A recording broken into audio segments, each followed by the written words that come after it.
ጤና ይስጥልኝ።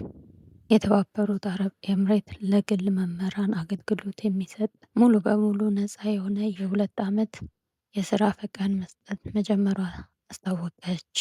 አብራችሁን ቆዩ።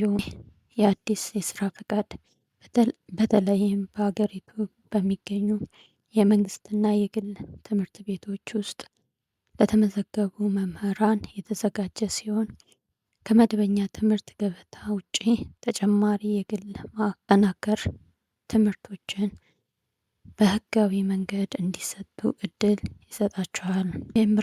የኤምሬቶች ባለስልጣናት እንደገለጹት አስፈላጊውን ፍቃድ ሳይዙ የግል ማጠናከሪያ ትምህርት መስጠት ከፍተኛ የገንዘብ ያስከትላል።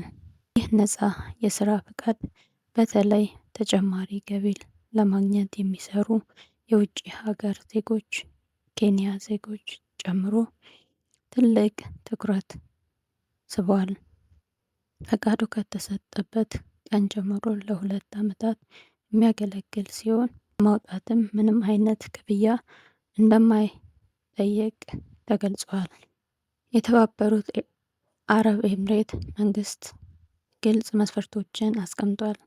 በዚህም መሰረት ለማመልከት ብቁ ለመሆን አንድ መምህር በሀገሪቱ ውስጥ በሚገኙ የግል ወይም የመንግስት ትምህርት ቤቶች ውስጥ አስቀድሞ የተመዘገበ መሆን ይኖርበታል።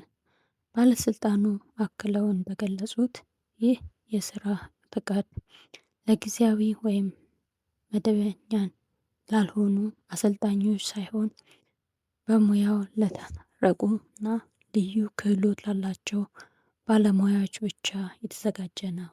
ሰላም ቆዩን።